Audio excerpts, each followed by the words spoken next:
السلام علیکم ورحمۃ اللہ وبرکاتہ۔ ان الحمد للہ والصلاة والسلام علی رسول اللہ وآلہ وصحبہ ومن والہ۔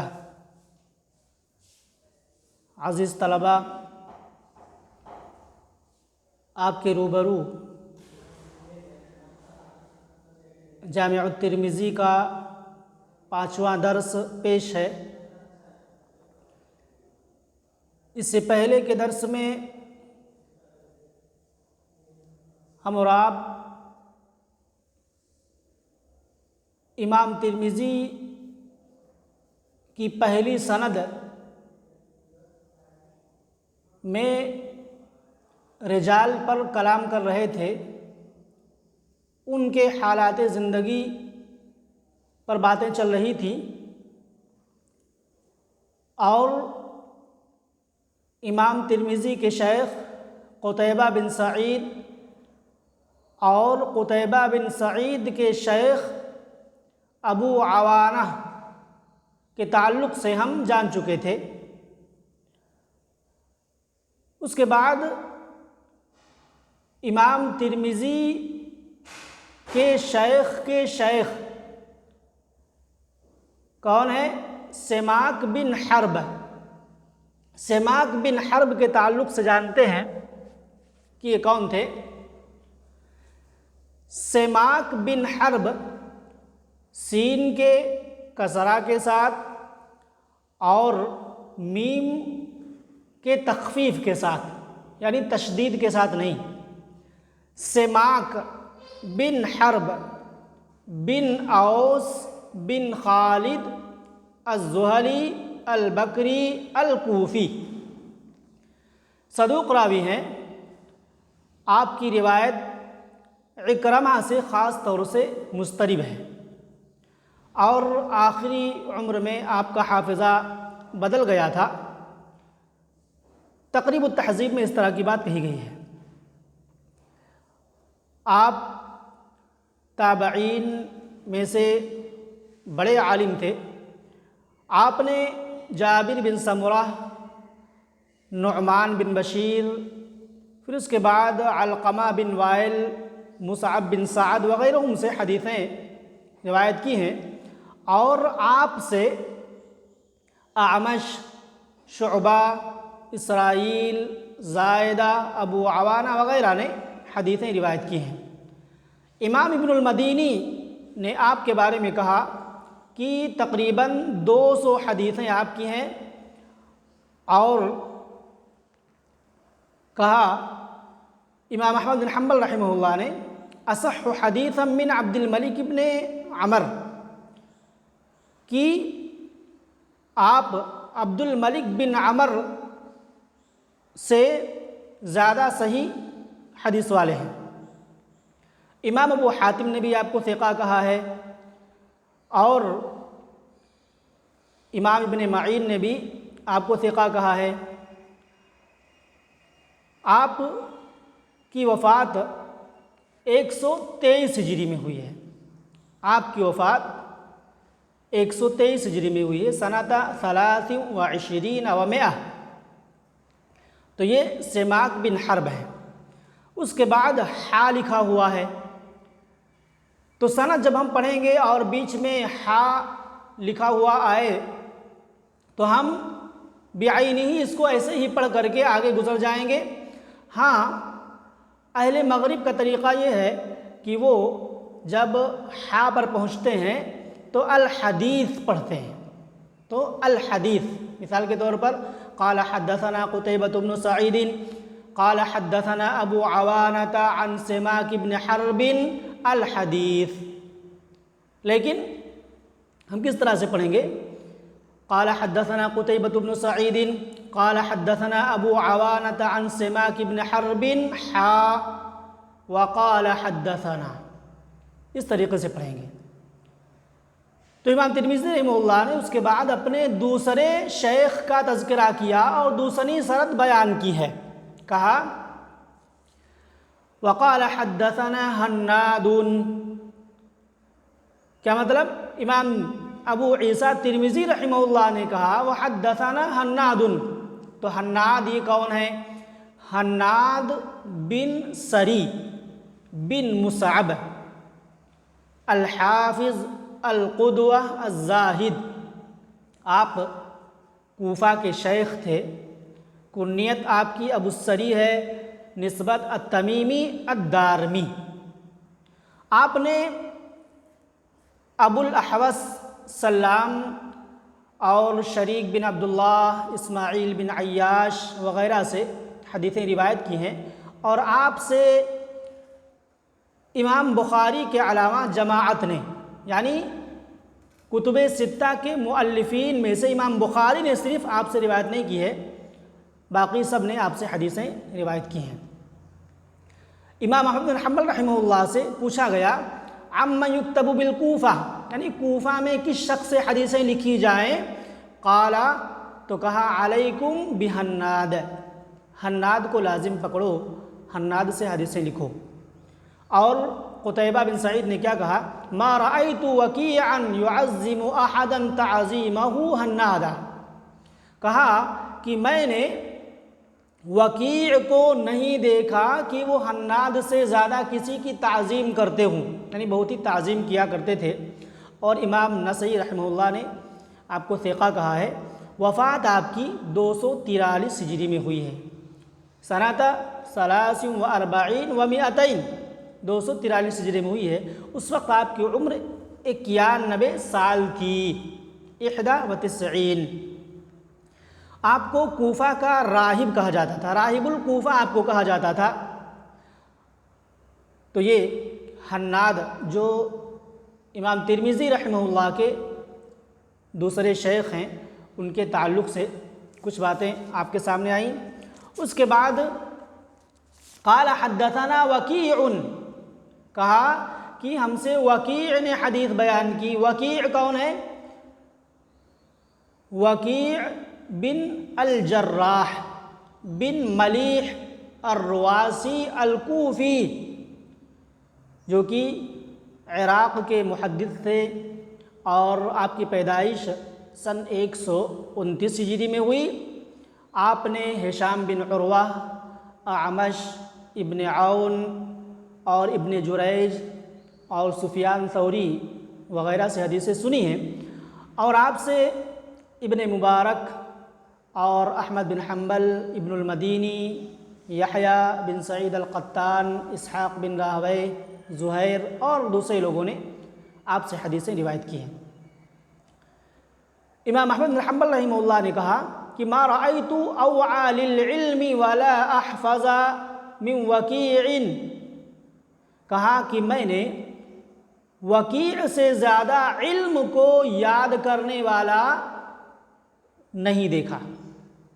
آپ کی وفات سن 197 ہجری میں ہوئی، یوم عاشوراء، عاشوراء کے دن یعنی 10ویں محرم کو آپ کا انتقال ہوا۔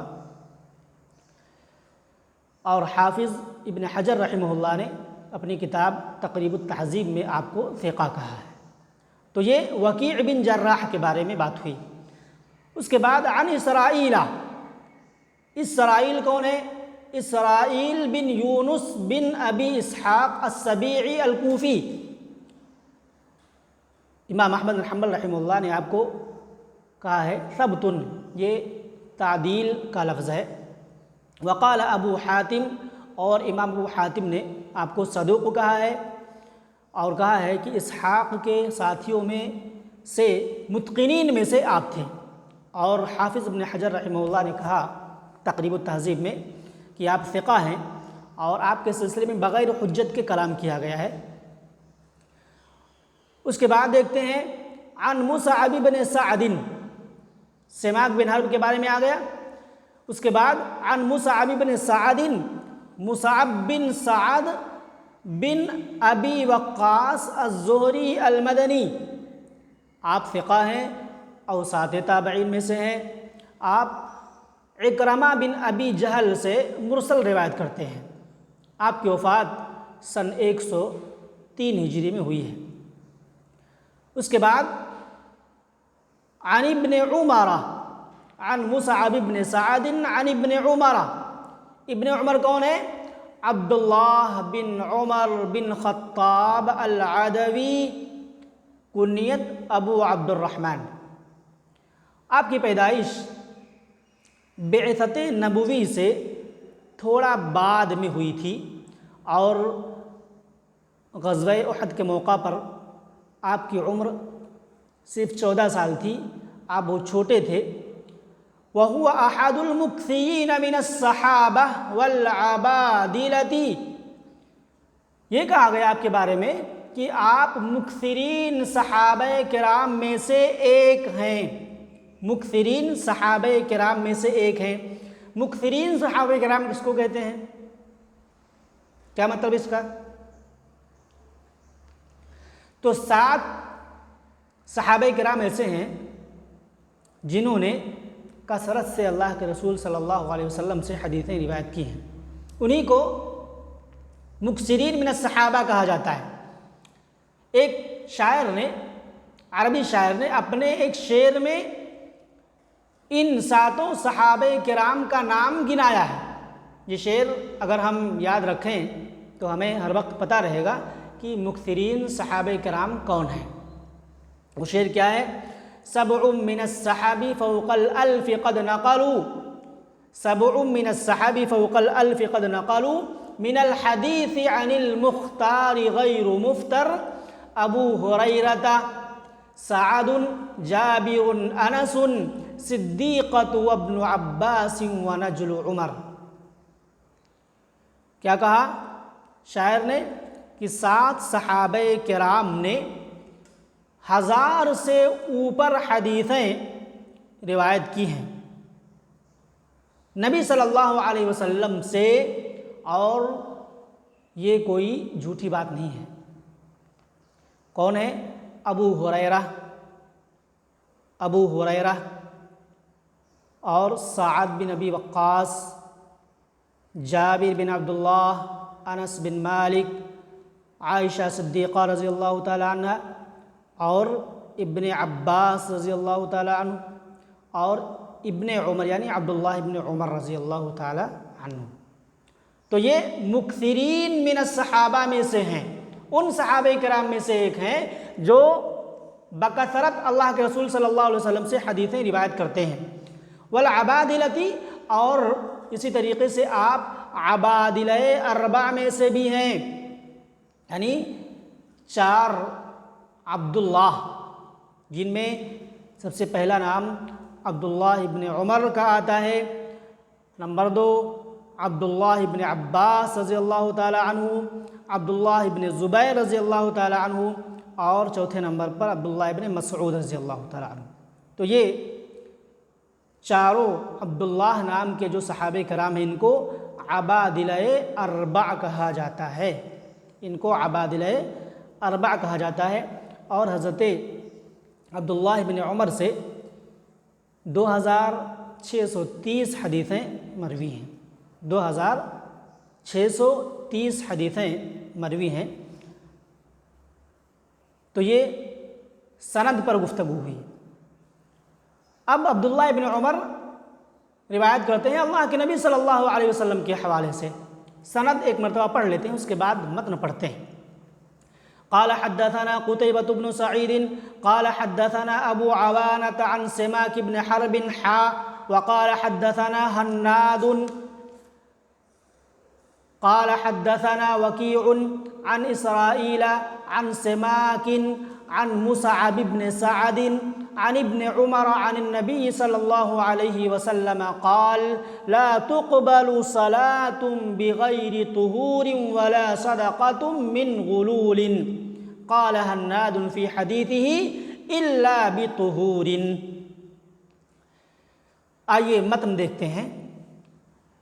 لا تقبل صلاة بغیر طہور، کیا ترجمہ ہوگا؟ کوئی نماز قبول نہیں کی جاتی بغیر طہارت کے، کوئی نماز۔ تو صلاۃ کا جو لفظ ہے یہ نکرہ کے سیاق میں ہے، اور والنکرۃ فی سیاق النفی تکون للعموم۔ نکرہ جب نفی کے سیاق میں ہو تو وہ عموم کے لیے ہوتا ہے، یعنی کوئی بھی نماز، لا تقبل صلاۃ بغیر طہور، کوئی بھی نماز بغیر طہارت کے قبول نہیں کی جاتی۔ تو طہور یہ تا کے ضمہ کے ساتھ بھی پڑھ سکتے ہیں اور فتحہ کے ساتھ بھی۔ تو طہور کا معنی کیا ہے، مراد کیا ہے؟ والمراد به ما هو اعم من الوضوء والغسل۔ تو طہور کا جو لفظ ہے یہ وضو اور غسل سے کہیں زیادہ عام ہے، یعنی ہر قسم کی طہارت اس میں شامل ہے۔ تو جمہور اہل لغت کا کہنا ہے کہ الطہور یا الوضو ضمہ کے ساتھ، تا کے ضمہ کے ساتھ یا واو کے ضمہ کے ساتھ جب فعل مراد لیا جائے، فعل مصدر جب تو کے ضمہ کے ساتھ یا واو کے ضمہ کے ساتھ وضو پڑھا جاتا ہے تو اس سے مراد فعل مصدر یعنی وضو کرنا، طہارت حاصل کرنا۔ اور طہور اگر پڑھا جائے، طہور یا الوضو پڑھا جائے فتحہ کے ساتھ تو کیا معنی ہوگا؟ طہارت کا پانی، طہارت کا پانی یا وضو کا پانی۔ تو لا تقبل صلاۃ بغیر طہور، کوئی بھی نماز بغیر طہارت کے قبول نہیں کی جاتی۔ تو کیا مطلب کہ بغیر وضو کے جو نماز پڑھی جائے وہ نماز قابل قبول نہیں ہوگی، وہ نماز کفایت نہیں کرے گی، وہ نماز صحیح نہیں ہوگی۔ تو حدیث میں اس بات کی صراحت ہے، نص موجود ہے کہ نماز کے لیے طہارت واجب ہے، نماز کے لیے طہارت واجب ہے، اور امت کا اس بارے میں اتفاق ہے، اجماع ہے کہ نماز کی صحت کے لیے طہارت کیا ہے؟ شرط ہے۔ اور اس بات پر بھی اجماع ہے کہ بغیر طہارت کے پڑھی گئی نماز، یعنی بغیر طہارت کے نماز پڑھنا یہ کیا ہے؟ حرام ہے۔ تو طہارت حاصل کرنے کے بعد ہی نماز پڑھ سکتے ہیں، چاہے وہ پانی سے آدمی طہارت حاصل کرے یا یہ کہ مٹی سے۔ اور لا تقبل صلاۃ، صلاۃ کے اندر عموم ہے، لہٰذا مفروضہ یعنی فرض اور نفل نماز کے درمیان کوئی تفریق نہیں کی جائے گی، کوئی بھی نماز نہیں ہوگی چاہے وہ فرض نماز ہو یا نفلی نماز ہو۔ اور ایک بات یہ بھی معلوم ہوتی ہے کہ نماز جنازہ کے لیے بھی طہارت واجب ہے، اس لیے کہ وہ بھی نماز ہے، وہ بھی صلاۃ ہے، اللہ کے رسول نے اس کو بھی صلاۃ کہا ہے، جیسا کہ اللہ کے رسول نے فرمایا من صلی علی الجنازۃ، تو یہاں پر بھی صلی کا لفظ آیا جنازے کے سلسلے میں۔ اسی طریقے سے فرمایا صلو علی صاحبکم، اپنے ساتھی پر نماز جنازہ پڑھ لو، یہاں پر بھی صلی۔ وقال، اور اللہ کے نبی نے مزید فرمایا صلو علی النجاشی، یہاں پر بھی صلی فرمایا۔ تو امام بخاری رحمہ اللہ نے کہا کہ سماہا صلاۃً ولیس فیہا رکوع، ان کی گرچہ اس میں رکوع نہیں ہے اور سجدے نہیں ہے، اس میں بات نہیں کیا جاتا، لیکن کیا کہا ہے اللہ کے رسول نے؟ اس کو بھی نماز کہا ہے، اس میں بھی سلام پھیرنا ہے، تکبیریں کہنی ہیں۔ اصل میں کچھ لوگ ہیں جو کہتے ہیں کہ چونکہ اس میں رکوع سجود نہیں ہے تو یہ نماز نہیں ہے، اور یہ شاذ قول ہے، جیسے امام شعبی اور ابراہیم بن علیہ، اسی طریقے سے ابن جریر الطبری کے حوالے سے بھی نقل کیا گیا ہے کہ انہوں نے بھی شعبی اور ابراہیم بن علیہ کی موافقت کی ہے کہ یعنی جنازہ کی جو نماز پڑھی جاتی ہے وہ صلاۃ نہیں ہے، اس کے لیے طہارت نہیں ہے، تو یہ شاذ مذہب ہے، اس کا کوئی اعتبار نہیں ہے۔ تو لا تقبل صلاۃ بغیر طہور، کوئی بھی نماز بغیر طہارت کے قبول نہیں کی جاتی۔ ولا صدقۃ من غلول، ولا صدقۃ من غلول، اللہ کے رسول صلی اللہ علیہ وسلم نے آگے فرمایا اور کوئی صدقہ قبول نہیں کیا جاتا خیانت کے مال کا۔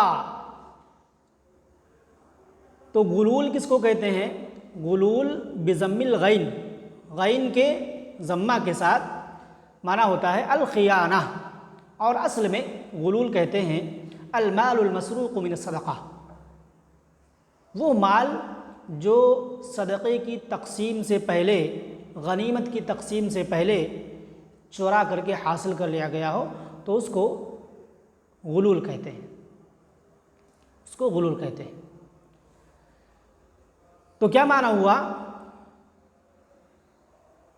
ابو بکر ابن العربی کہتے ہیں الغلول الخیانہ خفیفتاً، یعنی چپکے سے کسی چیز کو لے لینا، اسی کو خیانت کہا جاتا ہے، اسی کو غلول کہا جاتا ہے۔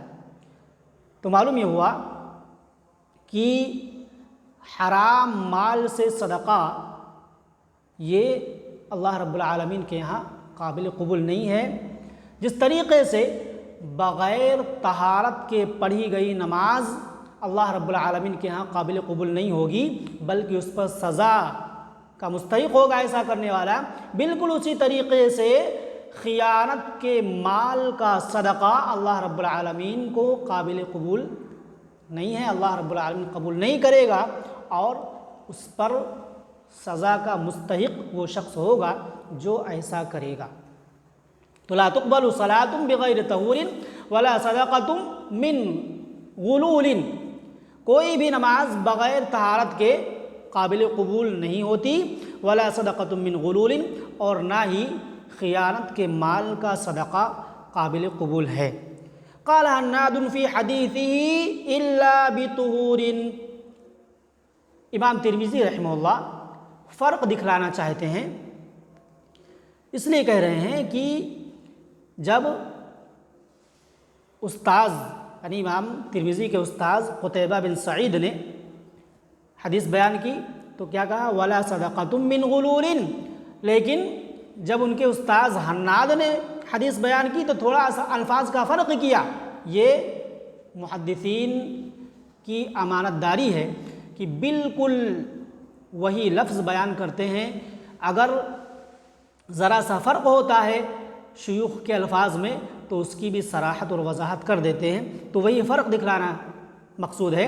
کہا کہ حناد نے اپنی حدیث میں کیا کہا؟ الا بطہور، یہاں پر بغیر طہور کا لفظ ہے، لا تقبل صلاۃ بغیر طہور، لیکن حناد نے جب بیان کیا تو کیا کہا؟ لا تقبل صلاۃ الا بطہور، تو یہ الفاظ کا فرق دکھلانا مقصود ہے۔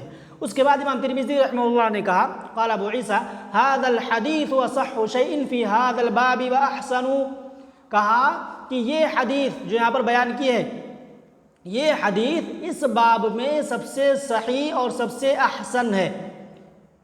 تو میں نے پہلے اشارہ کیا تھا کہ امام ترمذی رحمہ اللہ اس طریقے سے کہتے ہیں کسی حدیث کے بارے میں تو یہ ان کا اپنا اجتہاد ہوتا ہے، ایسا ممکن ہے کہ وہ حدیث اس باب میں سب سے صحیح اور سب سے احسن نہ ہو، ایسا ہو سکتا ہے۔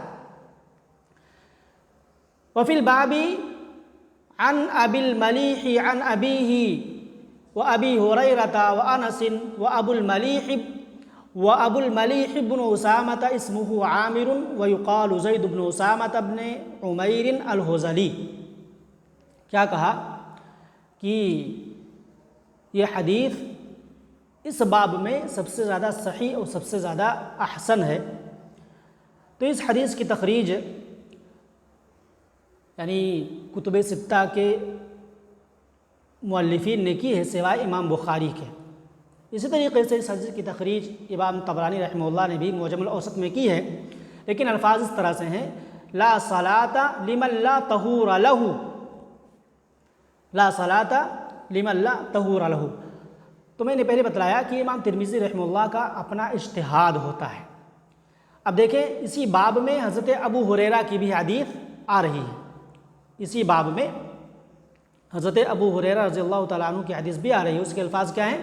لا يقبل اللہ صلاۃ احدکم اذا احدث حتى يتوضأ، یہ حضرت ابو ہریرہ کی حدیث کے الفاظ ہیں۔ امام ترمذی رحمہ اللہ نے یہاں پر جو حدیث بیان کی ہے اس کو کہا کہ یہ سب سے زیادہ صحیح ہے اس باب میں اور سب سے زیادہ احسن ہے، لیکن امام ترمذی رحمہ اللہ کا یہ اپنا اجتہاد ہے، اور یہ حدیث اس باب میں سب سے زیادہ صحیح، سب سے زیادہ احسن نہیں ہے، بلکہ حضرت ابو ہریرہ کی حدیث اس باب میں سب سے زیادہ صحیح اور سب سے زیادہ احسن ہے۔ کیوں؟ اس لیے کہ حضرت ابو ہریرہ والی جو روایت ہے وہ متفق علیہ ہے، اسے امام بخاری رحمہ اللہ بھی روایت کر رہے ہیں، امام مسلم رحمہ اللہ بھی روایت کر رہے ہیں۔ حضرت ابو ہریرہ کی حدیث کو روایت کرنے والے دونوں ہیں، متفق علیہ حدیث ہے، اور ظاہر سی بات ہے کہ وہ حدیث جسے امام بخاری اور مسلم دونوں نے روایت کیا ہو وہ سب سے اعلیٰ درجے کی، سب سے صحیح مانی جاتی ہے، اور اس حدیث کو امام بخاری کے علاوہ دوسرے کتب ستہ کے مؤلفین نے روایت کیا ہے۔ تو ابو ہریرہ والی حدیث کے بالمقابل، متفق علیہ حدیث کے بالمقابل امام ترمذی رحمہ اللہ کی یہ روایت جو یہاں پر اصح اور احسن کہہ رہے ہیں کیسے صحیح ہو جائے گی؟ اس لیے میں نے پہلے اشارہ کیا تھا کہ امام ترمذی رحمہ اللہ کا اپنا اجتہاد ہے، اور اجتہاد میں غلطی ہو سکتی ہے۔ اس کے بعد اشارہ کیا ہے کہ اسی باب میں ابو الملیح کی بھی حدیثیں ہیں جو اپنے والد سے روایت کرتے ہیں، حضرت ابو ہریرہ کی بھی حدیث ہے جس کے الفاظ میں نے بیان کیے، انس بن مالک بھی حدیث ہے، اور ابو الملیح کی جو حدیث ہے تو ان کے نام کے سلسلے میں اختلاف ہے۔ ابو الملیح ابن اسامہ، آپ کا نام عامر ہے، اور ایک قول کے مطابق زید بن اسامہ بن عمیر الحذلی کہا گیا ہے، تو یہ نام کا اختلاف ہے جو امام ترمذی رحمہ اللہ نے اشارہ کیا ہے۔ ایک بات اور کہ جب امام ترمذی رحمہ اللہ کہتے ہیں وفی الباب عن فلان وعن فلان، کہ اسی باب میں فلاں اور فلاں کی بھی حدیثیں ہیں، تو اس کا مطلب یہ نہیں کہ بالکل بعینہ یہی حدیث ان لوگوں سے مروی ہے، بلکہ اس کا مطلب یہ ہے کہ ان لوگوں سے ایسی حدیثیں مروی ہیں جو حدیثیں اس باب میں رکھنے کے قابل ہیں، یہ مطلب ہے۔ اس کا مطلب یہ نہیں ہے کہ بعینہ ہی وہی الفاظ اور وہی حدیث یہ سارے روایت کر رہے ہیں، اس کا مطلب نہیں ہے، بل یرید احادیث آخر یصح ان تکتب فی الباب، بلکہ مراد یہ ہوتی ہے کہ دوسری حدیثیں ہیں اس باب میں جو ان لوگوں سے مروی ہے، وہ اس باب میں بیان کرنے کے لائق ہیں، اس باب میں بیان ہو سکتی ہیں۔ تو یہ امام ترمذی رحمہ اللہ کے قول کا مفہوم ہے، لہٰذا اسے سمجھنے کی کوشش کریں۔ اور ایک بات اور میں بتلا دوں کہ جب کہیں بھی مطلقاً سفیان کا نام آئے، سفیان، وہاں پر سفیان ثوری یا سفیان بن عیینہ اس طریقے سے نہ ہو، صرف سفیان ہو، تو وہاں پر مراد سفیان ثوری ہوتے ہیں۔ تو یہ آج ہم نے سند پر کچھ گفتگو کی ہے، اور متن بھی پڑھا ہے۔ متن کیا ہے؟ لا تقبل صلاۃ بغیر طہور ولا صدقۃ من غلول، غلول کا مفہوم جانا ہے، اور طہور کی لغت کو سمجھا ہے ہم نے کہ طہور بھی پڑھ سکتے ہیں اور طہور بھی پڑھ سکتے ہیں۔ تو یہ باب اس کے ساتھ ختم ہو رہا ہے، انشاءاللہ اگلے درس میں ہم نیا باب شروع کریں گے۔ اللہ رب العالمین سے دعا ہے کہ اللہ رب العالمین ہمیں نبی صلی اللہ علیہ وسلم کے پیغامات کو، آپ کی حدیثوں کو سمجھنے اور عمل میں لانے کی توفیق عطا فرمائے۔ ھذا وباللہ التوفیق، والسلام علیکم ورحمۃ اللہ وبرکاتہ۔